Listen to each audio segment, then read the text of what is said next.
Welcome, Buff fans, to another edition of the Primetime Night Owls, as we've called it. And Brian Howell here with Matt Smith. And Matt, nice to see you again.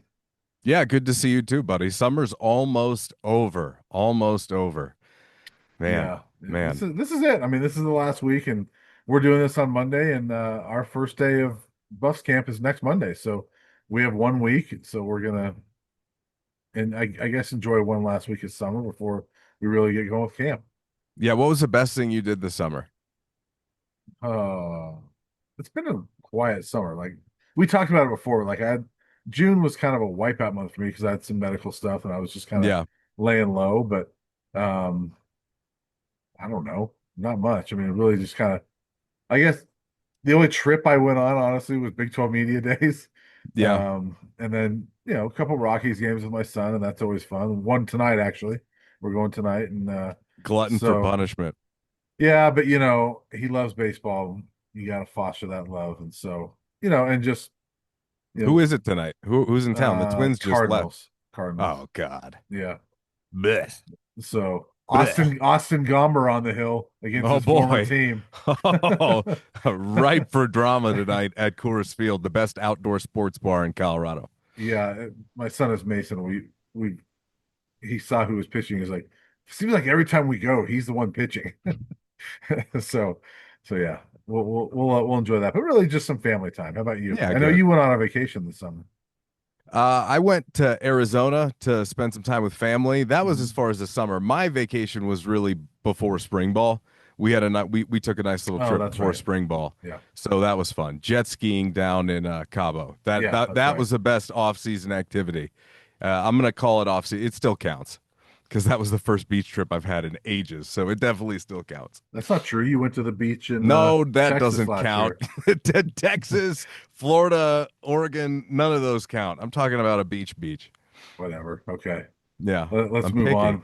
Yeah. Let's move on. It was it Have you ever was heard about the have you ever heard of the phrase living above your means, Brian? I know I've never done it.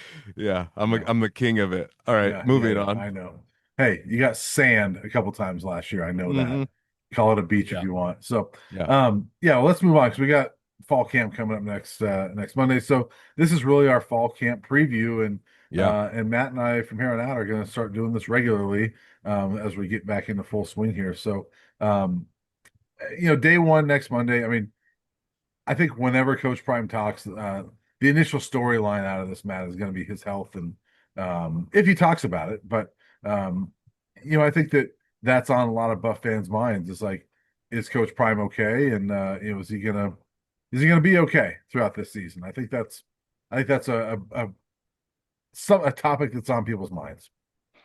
I'm sure there are definitely some people that are thinking about that, and we all were. It looks like things are improving for him. On well off, it looks like he was playing tennis, and then he was out with Shalomai running, I believe, and so it Yeah, looks like he's getting back to it, which is great to see. I won't be asking him about it. He doesn't want to talk about it. I'm certainly not going to make him, but yeah, that is a big topic of conversation, and he wasn't able to be here this summer and do some of the stuff that otherwise he would have, specifically in recruiting and things like that, and visits, et cetera, et cetera. So yeah, I expect a fully ready to go Coach Prime next Monday.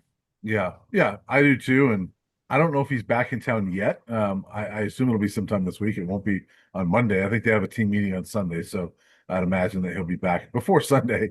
So we'll see. But let's talk about just storylines, and we're going to break it down offense, defense. We're also going to talk about some of our breakout players, things like that. Do you want to start on offense? Yeah, yeah, absolutely. I mean, there's tons across the board. The one thing that I do want to point out ahead of time that I Mhm. was going through myself and going, wow, Yeah, there was a quote from linebackers coach Andre Hart in spring ball, and I'd asked him about that linebacker position a little bit if they were happy with what they'd brought into the room. And he said, and if they would be targeting that position in the portal. And he said, look, we're trying to create competition everywhere. And look, that's what they've done. Okay, I went through and made a list of all the positions that that are up for grabs. I mean, it's almost every position. It really is. By my count, by my count, and maybe this is one or two off based upon something, but I've got 10 of 11 new starters on offense, 12 if you want to count the fourth wide receiver. And then I've got 7 of 11 defensively, potentially 8. So you're talking about 17 of 22 starters, across the field that you're replacing. Just for context purposes, for longtime Buffs fans, the 2016 team that won 10 games, they only had to replace 12 starters on both sides of the ball combined, right? This is at least 17 or 18. So it's going to be, for all intents and purposes, a completely new team. So yes, there's a lot of storylines, and offensively, I mean, clearly you've got to look at the quarterback position. Coach Prime has built this up as a quarterback competition. We spoke last week how I'm not really going to consider it that until we see some strong evidence that Juju could really potentially earn that starting job. But as of now, until Caden Salter is named that guy and earns that job, it is technically still up in the air. But the more important question to me is how the offense changes this year. So my biggest Yeah. storyline for this season is, can Pat Shurmur effectively call an RPO offense, which, again, for the majority of his career, he's called pro style systems, to really dedicate to be RPO heavy. And no matter who the quarterback is this year, that's how the base structure of what they're going to do, as it was last year. Shador just chose not to use a lot of the R, and they had better positions, via the P, right? Yeah. So this year it's got to be more balanced, and one of the things that I'll be looking at very closely is, how does Pat Shurmur orchestrate an offense for an entire season that I would say throughout his career definitely hasn't been his strong suit, right? Only because he really hasn't done it. So that's a big first storyline for me, is how does the offense change? We know that they were the worst rushing team in the country the last Yeah. 2 seasons. Can you develop a running game, and can you integrate a balanced offense out of a scheme that experience wise is definitely lower on his totem pole than maybe some others? Yeah, I think that's a good one, and yeah, I'm very curious to see what Pat Shermer does with this offense, because we know, because he was very open about it, about how much input Shador and Travis had in that offense, and that they dictated a lot of what happened, because he would listen to them and say, "Hey, you want to run this? Run it." Does he do the same thing with Caden Salter or Juju? I would doubt it. No.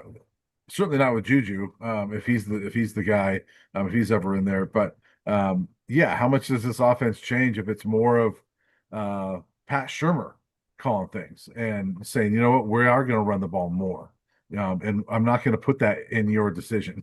It's going to be me making that choice here. So it's going to be interesting to see how it looks. It definitely will look different. I think it's going to look different just based on the fact that I think Caden Salter's the guy, and I think Shador is better than him, but I think Salter is going to make it look very different.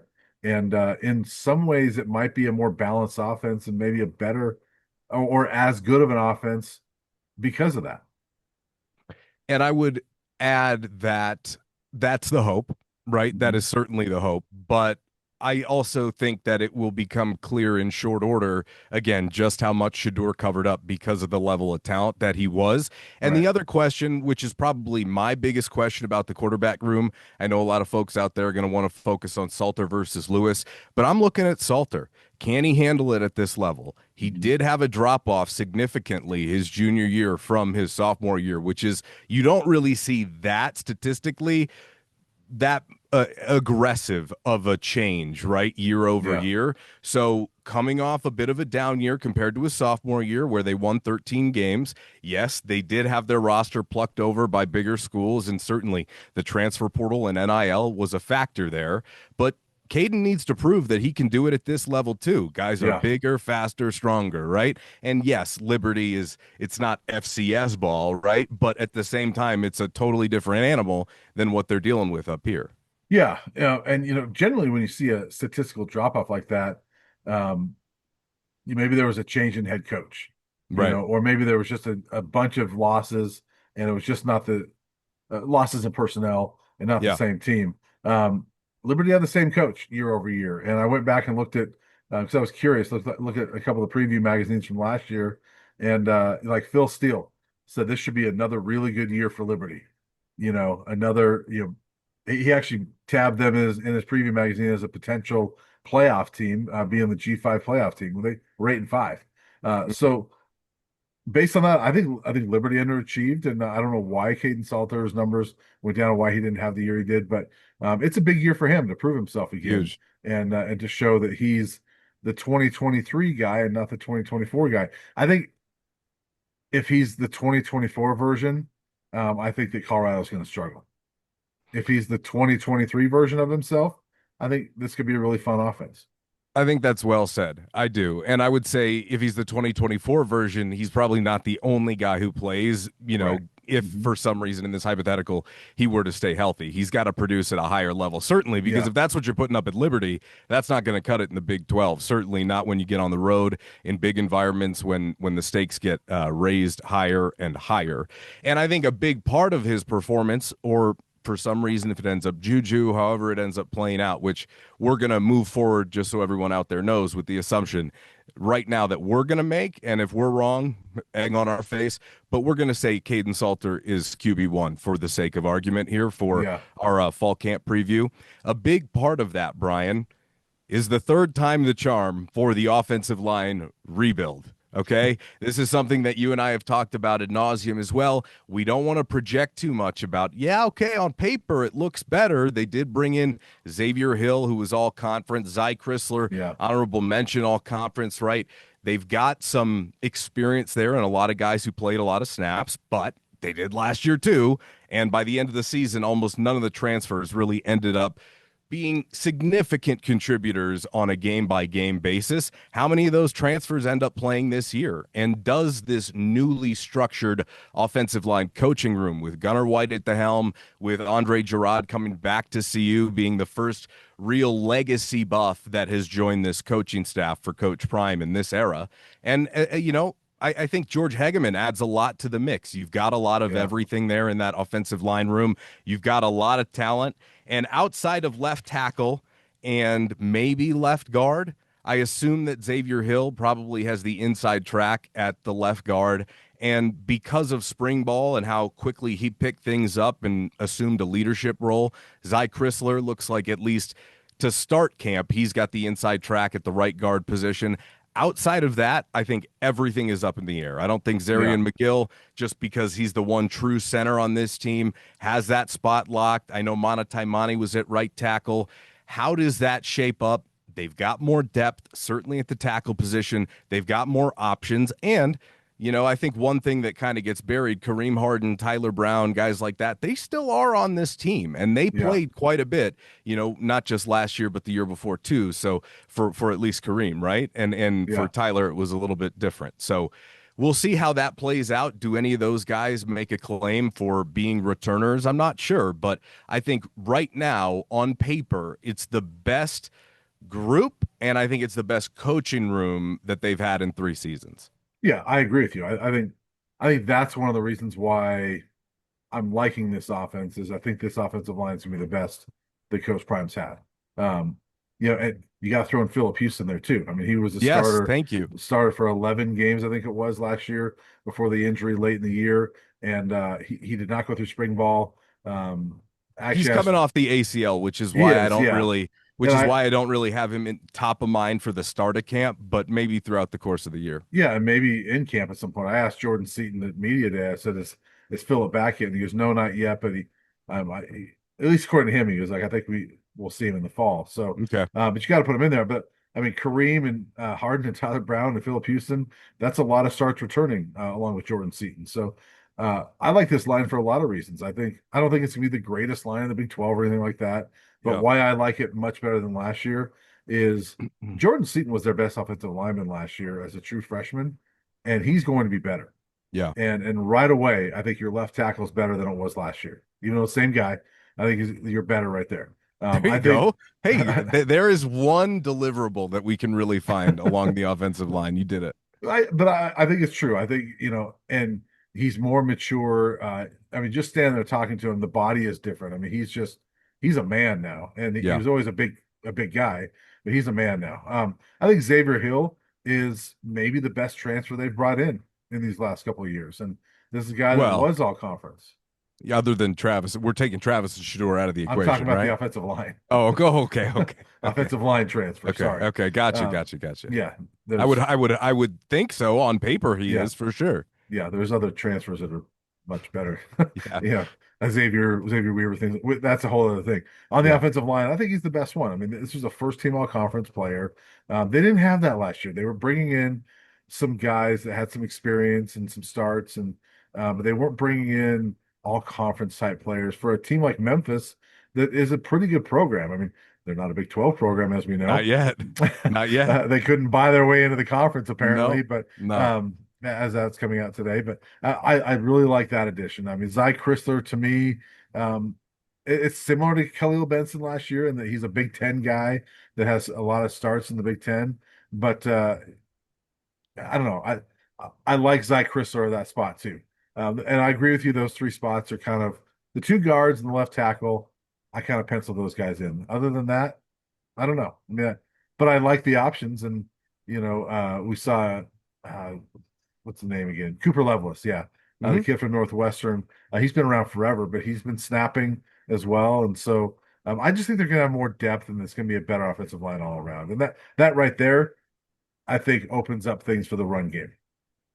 Yeah, after the end of spring ball, I asked Coach Prime about what his spring portal transfer wish list would be, and Yeah, certainly they didn't complete it. They definitely have some holes on there from the positions that he mentioned, but yeah, as far as along the offensive line, I think they got done what they needed to. That was, I would say, the position group that they invested the most in this offseason, and I hope it's going to pay off. I think that's yeah, really, we talk about the quarterback and everything, but if they can be secure in the trenches, as Gunnar White brought up to us, their offensive line coach in spring ball, last year's team and really the team before won despite their offensive line. This team is going to really have to win because of their offensive line. I think that was really apt, a really good way to say it, and a good mindset to approach this season with, because to me, that represents balance. It represents discipline, strength, et cetera, et cetera. So that certainly is a big factor. And the other factor,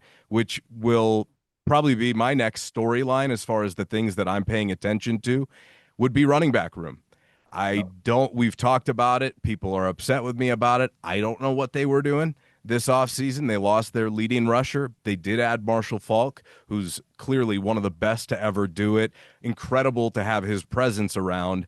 I thought that someone would want to come play for Marshall Falk. I thought that was just a given. It wasn't. But they did add a wild card in DeKalen Taylor, who's only been a running back for 1 year. But you look at some of these videos from their summer work, and he's got some wiggle to him. yeah, What is he going to be able to do out of the backfield? I'm not sure. They need huge years from Dallin Hayden and Micah Welch, and I think Dallin has the inside track. Those two guys, for the majority of last season, were banged up. It's a concern of mine that if they suffer any injuries, they have almost no depth in that running back room. But I think the hope here from this coaching staff is having the running quarterback, shifting more to the really embracing the RPO system, and hopefully, knock on wood, fingers crossed, improving your offensive line, being able to move defensive lines off the ball a little bit, because that's another part of this. Everybody they brought in the O line is massive. They got some big dudes this year. They might have the heaviest O line in the Big 12. I mean, yeah. I'm not exactly sure, but it's got to be pushing it. So their hope is they can Which open is up some such a change holes. for Colorado because for years the Buffs had one of the lightest offensive lines because they were 280, 290 guys, and everybody else was at 310, 320. Absolutely. So clearly the question is, Coach Prime has said now for two off seasons that running the ball was his number one priority. It didn't really come into effect last year, even though they did find Isaiah Gustive, and he was able to, for at least a 5 game stretch last year, really put up some nice numbers and help them through the middle of the season to the point where they really didn't have to rely on Shador as much as they were maybe later in the year and beginning in the year. Yeah. They've got to have a consistent running game from day one till the end of the season. Yeah, I agree with you.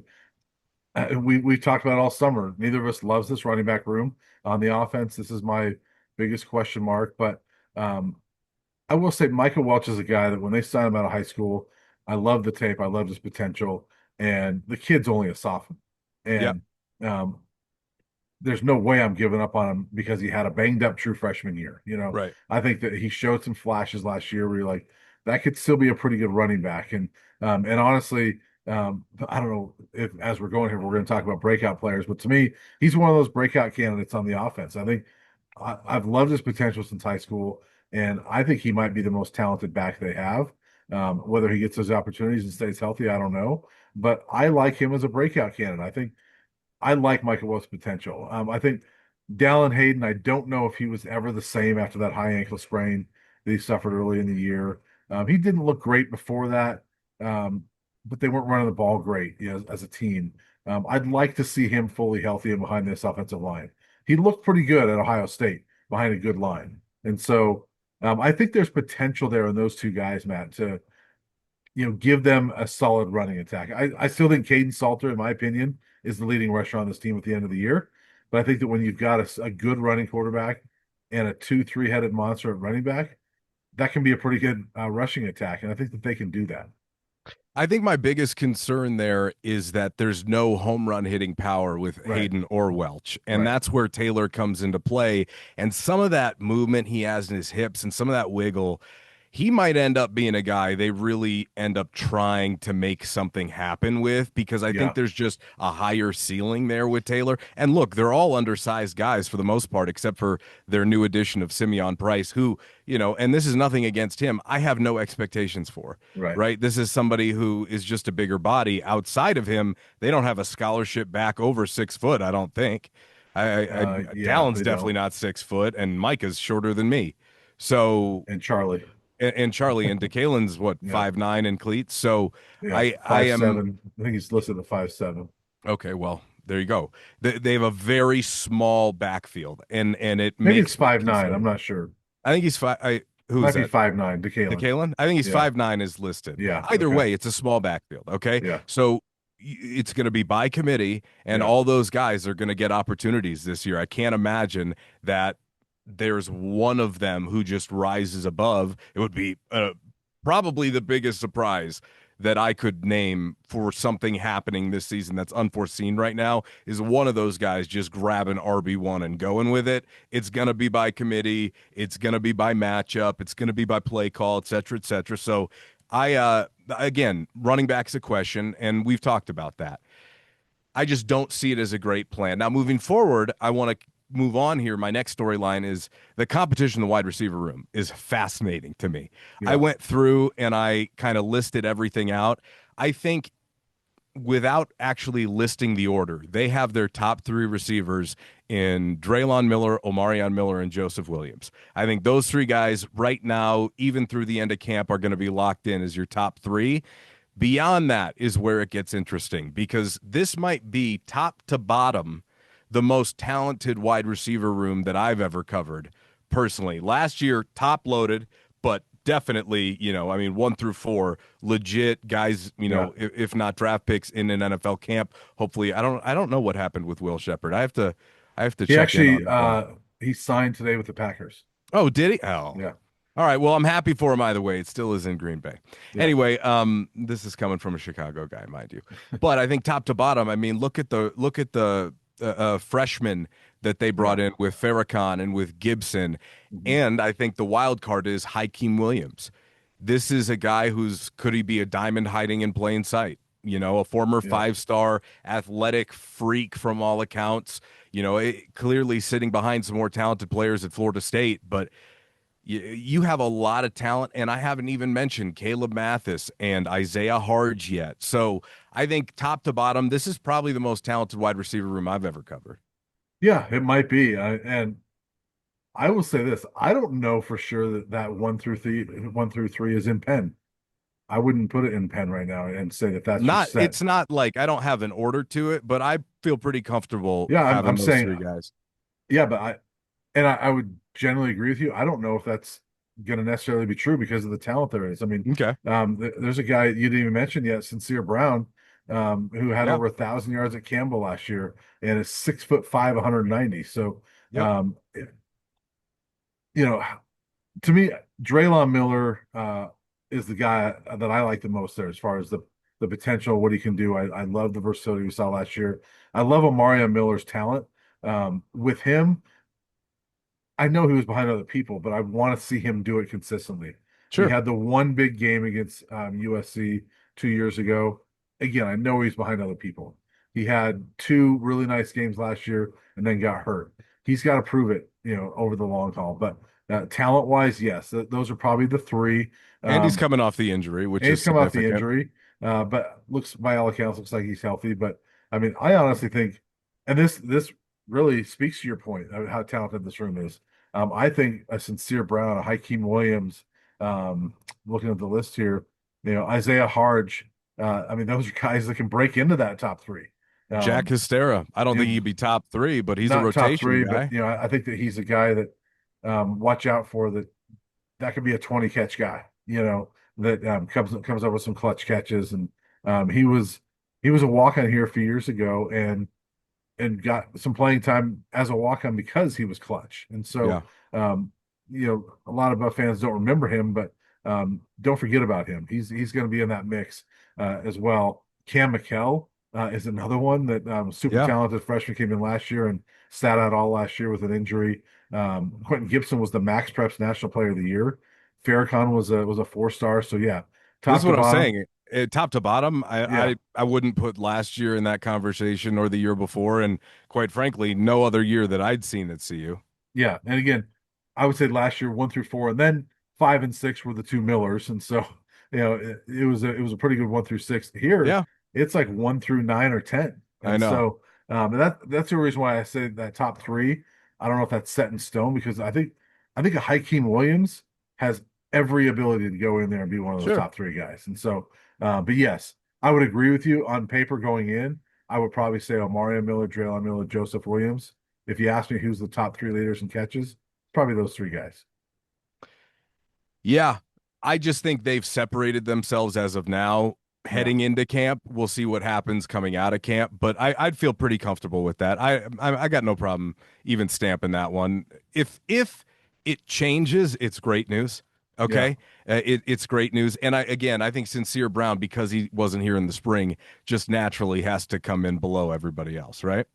You would think so, but he's the one that I know it was Campbell, but he's the one that's put up the best numbers in college. Sure. So It's an um unproven talent group, yeah. largely, right? Yes. I think you've Hmm. had some big time flashes. And I think Yeah. as far as breakout players go, I've said it before, I'll say it again. If they can find a way to effectively build a passing game, Draylon Miller is my breakout player.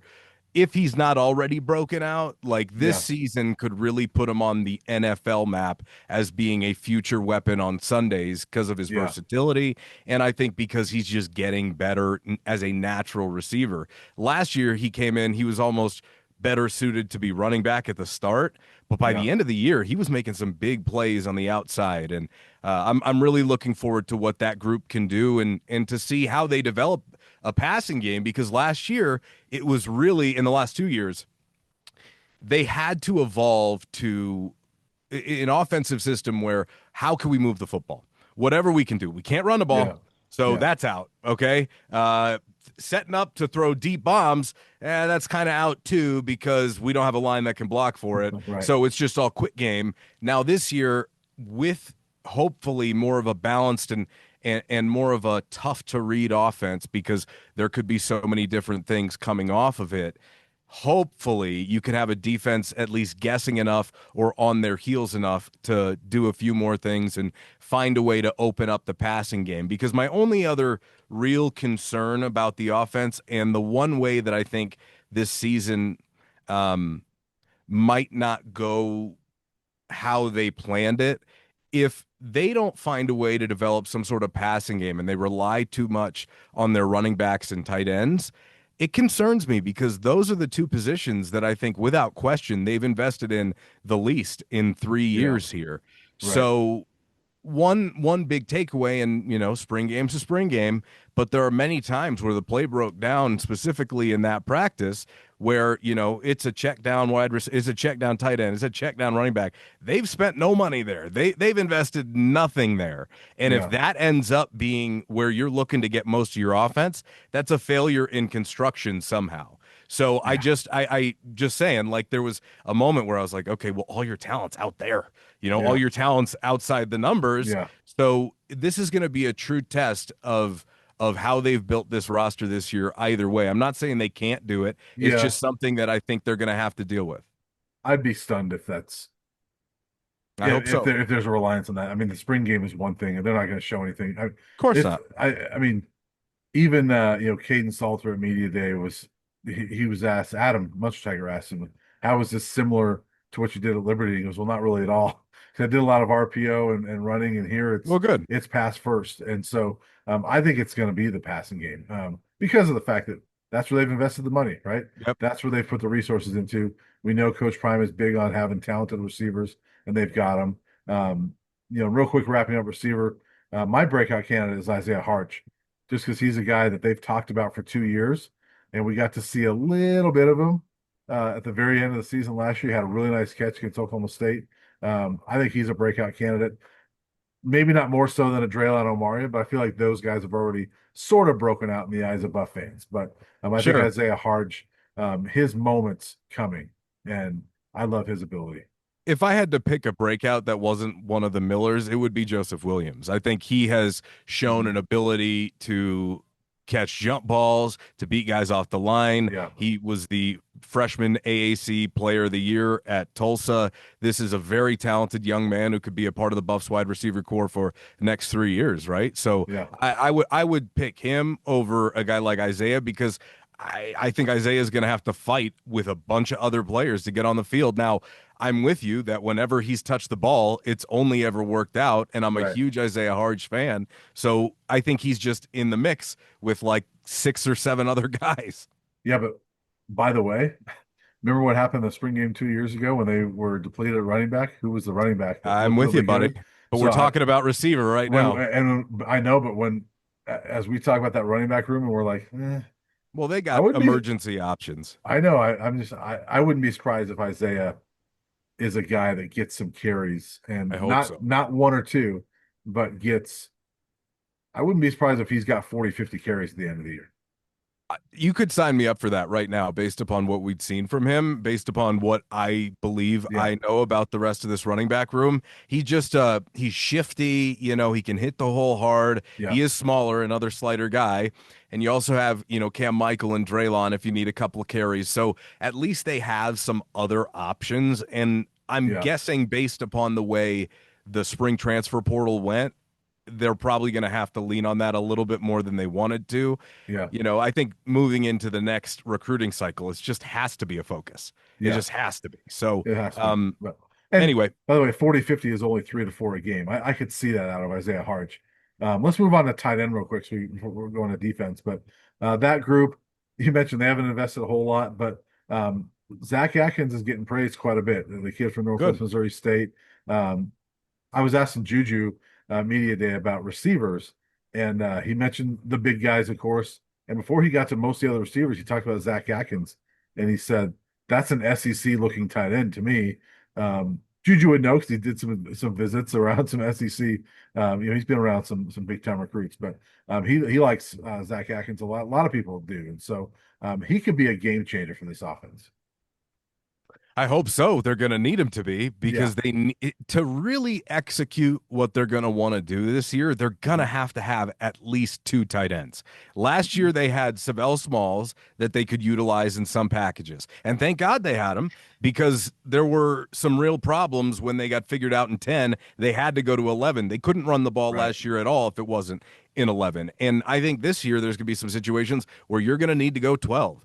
Beyond that, if they have any injury to either Atkins or Smalls, they're in trouble again. So this is not the year that you're going to have Shedeur to be there to bail you out of it, though. So they Right. got to be really smart about how they design sets and plays because you've got to find a way to be more deceptive than you have been the last 2 years because they got solved eventually the Yeah. last 2 years and there were good wrinkles last year after the Nebraska game. They really regrouped and then they figured some stuff out moving forward, but then when they got solved again, it was done. They didn't have any Yeah. adjustments at the end of the season. So Yeah. this has to be, we talked about it with Pat Shermer last year, evolving growing and constantly learning throughout the season.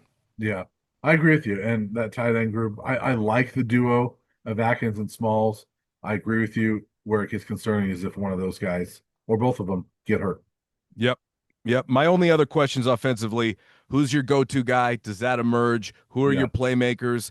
Long field goals. We talked about that a bit on the podcast last week. And I think just in general, replacing Shador. I think there's an overwhelming it's gonna take more work than I think we might think it will on the surface. yeah. And with all due respect to Travis Hunter, replacing Shador is going to be harder than it is replacing Travis Hunter Offensively, offensively. And there's nobody as good as Travis Hunter on this team. I'm not saying that, but you've got really good receivers. We're talking about this group being really talented. I think it's gonna be harder to replace Shador. But if Caden Salter is the 2023 version, you get kind of close to that. probably. Yeah, So probably. and honestly, with an offensive line that we think might be Coach Prime's best in 3 years, and if Hopefully. Salter plays at that level, I think that you can replace that, and you can. That's why I think this offense could statistically, I would not be surprised if this offense winds up pretty similar to what last year was. Okay. So we'll see. Let's move They're on to gonna defense. yeah, I think that they're gonna need it because I think their Yes. defense probably won't be, and we're gonna talk about it, quite to the level that maybe they had last year. I think there's a Mhm. chance. However, they gotta be over 25 points a game offensively to win at least six, in my opinion, this year, and Oh, and I maybe think, pushing towards 30. yeah, I think it's got to be over 28. Okay. 28 is kind of low in college football these days, I think. I'm with you. I'm just saying that I think they gotta get there I first, don't right? remember You what they were gotta at last year. It's 32, 33, something like that. just not that far off. You're talking about one more Yeah, drive here or there. yeah, So with the Heisman winner, you yeah, know what I mean, and four and three other NFL receivers. So yeah. But this is where, when Coach Prime says, and I don't necessarily agree that I got to see it first before I say they're better than last year.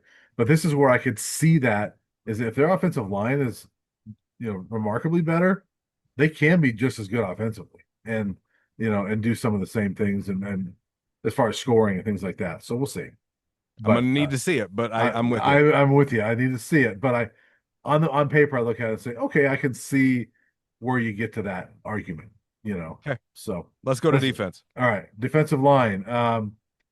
This is a group. I mean, you lose Shane Cokes, you lose Chidozie Nwankwo, but there's a lot of talent back. I think this is a deeper group than last year.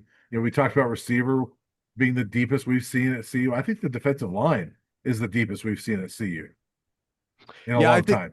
Yeah, I'm with you. I mean, I was looking at it today. Tawfiq Thomas, Taurine Carter, Jaheim Otis, right? You've got Amari McNeil in there, Lightfoot, Coleman. There's a lot of names and a lot of experience, not a Yeah, lot of underclassmen. So that's right. a really good thing because you look at the first game of the year, Georgia Tech, that's what they do, baby. They run the football, Yep. quarterback and running back. And Mhm. you're going to have that run defense going right away from Jump Street this season. I think it's so important. And that run defense last year with Nakai Hill Green, who came out of nowhere, with Bentley, with that whole front seven of last year, even those guys were up and down at times, right? They got Yep. gashed on the ground a couple of times. They also stepped up and were better than I think a lot of us thought that they might Oh, be at the beginning of the year.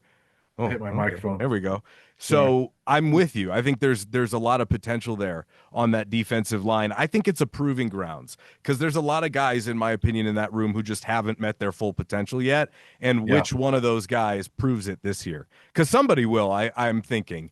But I want to make sure that we acknowledge Cokes and Wonkwo, while the sacks may have not been gaudy numbers, right? Those two were really good run stuffers by and large, especially next to each other, Yeah. and replacing them won't be easy either. Yeah. And you look at this group, I mean, yeah, there's a lot of guys that have to prove it. I mean, Tavion Coleman, Gabriel Lightfoot, these are guys that they're coming from, G5 schools. They were productive. You got to do it at Power Five. Jaheim Hodis, there's a lot of talk about him, but he was not playing a lot at Alabama last year. So you want to see him get back to that level. Um, and Anquin Barnes probably didn't Huge. have, I didn't even mention Anquin. He's yeah, gonna be a starter. I didn't even yeah. mention him. And he probably didn't have the year we thought he might have last year. He's got to prove it a little bit. Tawfiq Thomas was a good backup last year, You want more out of him. And Mario McNeil, I think, um, you look at the final numbers, he was really good last year. He's gotten better every year. He's one of my favorite guys on that group. And but one of the guys I look at, if I had a breakout candidate on this group, I'm going to say Torian Carter. Because this is a guy that was playing early in the year and then had the season-ending injury. He played a lot at Arkansas. I think it was 33 games at Arkansas. I think if you have a healthy Torian Carter, that's going to be big time for this defensive line. We also didn't even bring up what Christian Hudson, Yeah, the the young freshman. man, right, the freshman, who Yeah, people are very impressed with. yeah, There's a lot of competition here, and the good news when you hear us talk about positions like offensive line or wide receiver, or even any of these defensive positions we're about to go through, what you have there are more options for the coaching staff, right? So yeah, maybe the first 2 years, as we talked about, you didn't have to replace a ton of starters from year one to year two. You had to yeah, replace some, certainly not to this degree, but there is more quality depth in the program yeah, right now, at least I'm hoping, than there has been to this point, which could overall one day make them a better team. I just don't think they're there now. But yeah, I think there's going to be a lot more to iron out, a lot more reps to divvy out in camp this year, assuredly. One thing I like about this group is, we're talking about some of these groups that totally revamped, right? Like receivers totally revamped, things like that. Inside linebacker is almost all new. The defensive line, there's a lot of guys. There's five guys. Yep. Well, Davis Swain is an edge guy, but still he's up there. He's a Um, tweener. Yeah. so between defensive line and edge, there's 11 guys on that front group that were here last year that learned under Warren Sapp and learned under Robert Livingston. And so I love that fact that you've got a lot of these guys that have been in this system and can be leaders and set that tone for the newcomers. And that's another part of this with that group, right? You talked about Sap, but it's no more Delu and Yeah, Dancy's gone as well, right? You've got Hilo and you got Pecco yeah, replacing those two guys. How does that dynamic work? Because that coaching staff last year, they may have been highlighted by that defensive line group, right? Those mhm, guys really brought the energy every day. So hopefully there's no drop off. In fact, you would hope that it only gets better from the yeah, group that you had last year. So certainly that's just the interior guys. I mean, you have a lot of options. Looking at the edge guys, it gets very interesting as well for a team that led the conference in sacks last year. yeah. And that group, I mean, you lose BJ Green, who was the leader in sacks last year. Who was the other sack guy that they lost on the edge? I can't remember. Dayon Hayes, Dan Hayes, yeah, he transferred out. No, Tajay McCoy was Tajay the other one. McCoy. Yeah. So, and he transferred out. But Arden Walker, I think, has gotten better every year of his career and is ready for that sort of a breakout. If there's a senior that's a breakout candidate, it's him. Sam Okunlola was really good last year. He's only going to be better now. He's a junior. Keaton Wade only played a little over 100 snaps and was super productive in Yeah. those snaps. And remember, he was a guy that they didn't play until late in the year because he was injured and was going to try to spot 4 games and maintain a red shirt. He was so productive that he ended up playing 6. So he's now a senior, but they're not going to hold him back if he's healthy now. It's like Mhm. just go, Keaton. And if he's got 300 snaps, I can't wait to see the production he has. And so I'm excited about that group. I think that's a group that's got a ton of potential. Then, Quincy Wiggins is a guy that's now, I believe, is it his third year or second year at Colorado? I can't remember. Oh, second year. Is it second Yeah. year? Yeah. The LSU transfer that Coach Prime has talked about him a few times and I think it's saying, his second year. yeah, I can't remember. He's been I'm here a pretty little sure bit. it's only his second year. Yeah.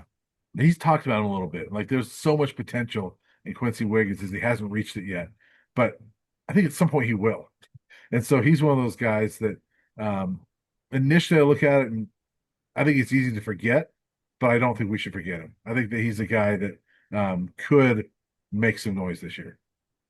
I think the only other disappointment for me this summer outside of running back was just that Sam Okunlola and Keaton Wade had to miss all of spring ball and a good chunk of their Yeah. summer, right? Mhm. Those are two guys that really I could see taking a jump. They'll they'll be behind just a little bit because athletically they'll have to catch up, and Yeah, hopefully they do, right? Sam Okunlola is a guy who absolutely could flash up on NFL draft boards with a strong year. Would have loved to be able to see him put a full offseason in to get his body ready. Unfortunately, that's not going to be possible. So I do think it opens the door. And you know, the other two that it opens the door for are London Merritt and Alexander McPherson. You yeah, got two young men coming in who have already turned heads, and I think absolutely at some point this year, both of them will be a part of the rotation, if not yeah, significant contributors at some point. I out of all of the freshmen that they've brought in, those are the two guys I kind of got my eye on as far as okay, who are the freshman impact players in 2025?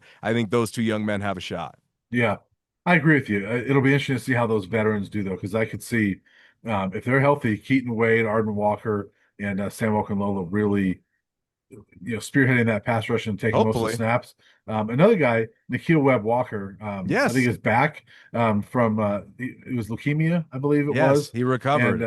so he was Thrilled to see productive. that for He was him. productive in New Mexico State a couple years ago, and so I'm hoping he's fully healthy and gets in that mix as well. That's a junior. I think he's a fifth year junior or fourth year junior. So, um, yeah, he's another one of those veteran guys. They did not have any transfer additions in that group, but I look at it and I still think that's a really good group. Yeah, it's So, so funny that you said that. I was just looking. I was like, is there somebody we missed? Because I feel like we're one short, but I think it is a pretty good group yeah, because you do even have some of those interior guys that can pop out and, you know, do a little damage there if you need be. I think I'm looking. It is. That's the only position group where there was not one transfer addition in the Yeah, offseason. that's impressive. But I think That's it, impressive. but I still think it's one of the top groups on the team. So, I um, also think that George Hilo could have a huge impact on yeah, field coaching on game days. I mean, yeah, obviously they're going to have to find a new eye in the sky for Coach Livingston. I'm not sure who that's going to be yet, but yeah, Hilo's energy, I love the guy. I think he's one of the best coaches on this staff. I really do. yeah. So that'll be interesting. Let's move on to inside linebacker, where it's pretty much all new. We go at defensive end, edge. It's nobody new really. Inside linebacker, it's almost all new. Jeremiah Brown's the only one back that played it all last year. He had 72 snaps, and really wasn't playing, so he took the red shirt. This group, you and I have stated it several times. If running back is our red flag on offense, this is our red flag on defense. I assume it still is for you. But I still look at it and say, you know what? Martavius French and Reginald Hughes were really good, productive all conference players in the previous school. If they can make that jump from G5 and be as productive as they were last year, they're gonna be fun to watch. I mean, there was only 9 guys in the country, Matt, that had more TFLs than Martavius French last year. I think with the construction of this defense, the most important thing for that position group is no missed tackles or limit your missed tackles because I think you do have a lot of real talent up front this year, and that may even be a better group than the year before. I think that's a group that really does have potential if a couple of those guys really find their stride and grow into themselves, could overall hopefully be a better group, which would be exciting because maybe not sack totals wise, but as far Yeah, as just overall, you know, run defense and just overall play, maybe sacks from guys with their hands in the ground, that could be an improvement. But if you can just have whoever those two are, if it's Salter, if it's Brown, if it's Hughes, if it's French, or the Northern Alabama kid, right? I can't even yeah, remember the Sean transfer. Myers. John Myers, right? They brought him in as well. Or Mantrez Walker. Maybe he's a freshman that surprises, and by the end of the year, he's seeing some snaps. I'm not sure. Somebody, and two of them really, are going to have to step up. They Yeah, are. They need two guys in that room. And look, what was it? Hughes got recognition preseason from Phil Steele, which I yeah, thought was a bit of a surprise to me because at least everybody around here has been talking about French. So if you yeah, can have French and Hughes be the two guys you recruited them to be, that would be massive. yeah. And Massive. but both of them, yeah, and I could see where it is with Hughes. He was first team all conference for a good Jacksonville State team. Both those guys were on good teams last year. UTSA for French. I look at this group though, Matt, and last year they they were really I'm gonna say lucky because it's linebacker, and when guys don't get hurt, it's lucky. They were lucky that Levante Bentley and the Hill Green did not get injured last year because there was no depth behind them. None. Yeah, And I look at this group right now, and same. I'm putting French and Hughes at the top, and I'm like, not sure there's a whole lot of depth behind them. Mm-mm. So That's I hope that those is two my guys one don't get note hurt. by the linebacker room Yeah, was not a lot of depth there. yeah. Not a lot of depth there. So yep, absolutely. I'm with you. Moving to the secondary, I don't think there's much else to say. I wouldn't be surprised if French and Hughes also by some part of the year don't become a part of the conversation, right? Because that linebacker room, we've seen it. It's probably going to resemble more of what it looked like in 2023, I'm guessing, than in 2024. You probably have a bit of a rotation at that position at some point rather than maybe just I'm guessing. I'm guessing. Yeah, I don't know who the That's rotation my is going to be. projection. Well, Yeah, Salter and probably Jeremiah yeah. Brown, you would throw in there. That's Those the are the thing is, four. it's guys that haven't proven it yet, Of right? course. And so that's why it's hard to look at this and say that there's good depth because Oh, we well, don't know. yes. I think you and I I established that it's not the yeah, best. Yeah. yeah. So it's hard for me to say who's going to be on the field there. But yeah, secondary. Let's look at cornerback. Travis is going to be harder to replace as a corner than as a receiver, I think. But I love the cornerback one, DJ McKinney. Absolutely. And you've got Preston Hodge, who again, coming back is probably the most underrated storyline of Mhm. this offseason. Getting him back was huge. That's like getting a big transfer in and of itself because you didn't think you were going to have him. So having him in the nickel, the question becomes who's the other outside corner, right? Is it RJ Johnson? Is it the Wyoming transfer Tyreekis? Is it Davis? Tyreek Davis, yeah. Yeah, and then Teion Parks out of Illinois State. Those are the three guys I'm looking at right now when you're looking at Johnson, Davis, Parks, potentially starting opposite McKinney. That could be a bit of a rotation. Ivan Yates is still there as well. Mhm. And then Noah King was brought in. He obviously is brand new, has never played before. I find it very hard to believe that they're going to go to a true freshman at that position. They would have to be quite spectacular, I think, at this Yeah, stage in the program. Year one was a little bit different, but you can also move Carter Stoutmeyer out there if you need to as well. He's got some positional versatility to him. yeah. If you absolutely had to, I think it's going to be RJ Johnson. I think that's who I would pencil in right now. Tyreek Davis, from people I've talked to at Wyoming, had a pretty good year 2 years ago. Not very good last year, and you know, we'll see what they get out of him. Ivan Yates, Teion Parks, these are guys. Makari Vickers is one that I think you can't sleep on him. Was he the heart problem? Yeah, he's one that had the heart problem, but talented kid from transfer from Oklahoma, and so they got some guys. It's going to be interesting to see how the depth of that group is. But I think going in, DJ McKinney, R.J. Johnson, and Preston Hodge are your guys. Yeah, I like Davis and Parks. Those two stick out to me because they've broken up a lot of passes in Yeah, their career collectively. So yeah, I think you got a good chance to at least look. You're not instantly going to not miss a beat when you lose Travis Hunter. right. Okay, I kind of think back to the few games in 2023 when they did not have him and what it looked like there, and that's probably a little bit closer defensively to what you would have to adjust to if you can remember that far back. But Yeah, look, I mean, we talked about, you know, you brought up, look, it's going to be harder to replace Shadur than Travis, but that doesn't mean it's easy to replace Travis either. no, no, no, Okay, no. That's not what I because that mean. was no, of course, and I know that Yeah, as well. I just want to yeah, clarify that you're replacing the best player and maybe one of the best college football players of all time, in and my you're opinion. replacing two of the best players in the Yes, country. 100%. And Yeah, you're not just instantly going to find a guy who's your go-to guy who, all right, where's yeah, 12? 12 can make a play. Don't throw this way. They're going to test EJ McKinney this year. He's yeah. not going to enter the season with this like terrifying opposing Oh, we're not quarterbacks. going to throw that way. He's going to have to Yeah, earn that, right? yeah. He's going to have to earn that distinction. And certainly there's respect for him, but he will have to earn it. So it'll be a different vibe defensively. And I think Mhm. my biggest question is who are the playmakers? Who are Yeah, those guys that end up emerging? I think we have some idea of who they might be, but by the end of the year could look different, right? yeah, Arden Walker at the beginning of last season, we kind of had below a couple of guys, but he really stepped up, asserted himself and grew as a football player and a young man and has become a leader on this yeah. team. So you never know quite where that playmaking is going to come from. Yeah, I agree with you. I think moving on to the last position, I think a couple of them are going to be at safety. I mean, I think you mentioned one already, Carter Stoutmeyer. Um, I just really like that kid. I'm high on him Yeah. as a breakout candidate on this defense. I think he's a guy that certainly he shouldn't be getting preseason all conference love at this point, but I think he's a guy that could be getting some postseason all conference. I really like him. I think Tawfiq Bayard is going to be one of their better transfer additions. I really like that addition. So I pencil in those two guys at starting safety, and I think those could be two of the top playmakers right there.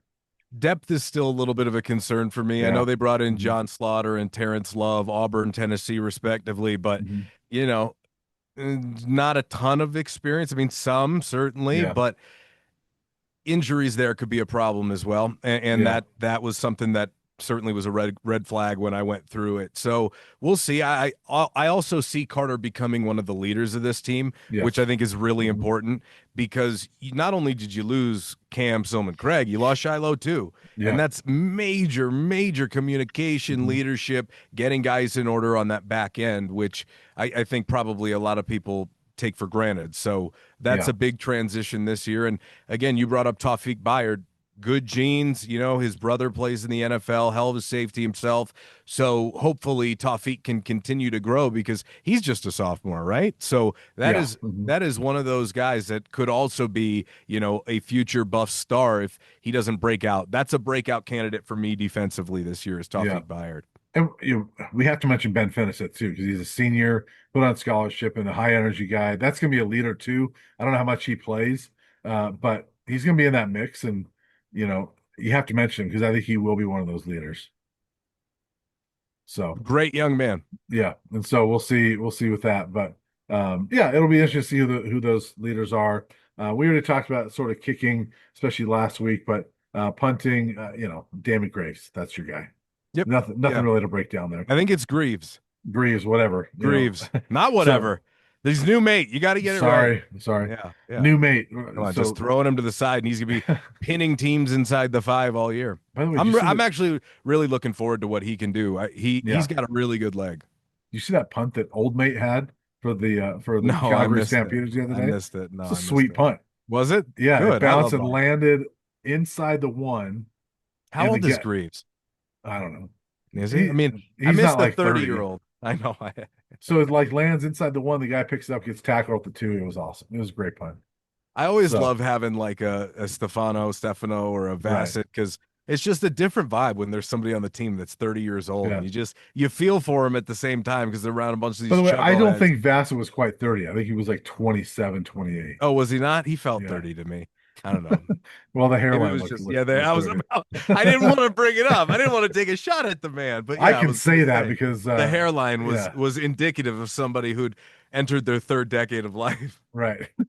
Well, Matt, I think that'll do it for us camp preview. Looking forward to camp starting next week, and we'll be out there, and we'll talk more as camp goes along, and we'll have plenty to talk about because we're going to get some interviews and things like that, and look forward to the season. But yeah, anything else before we wrap up?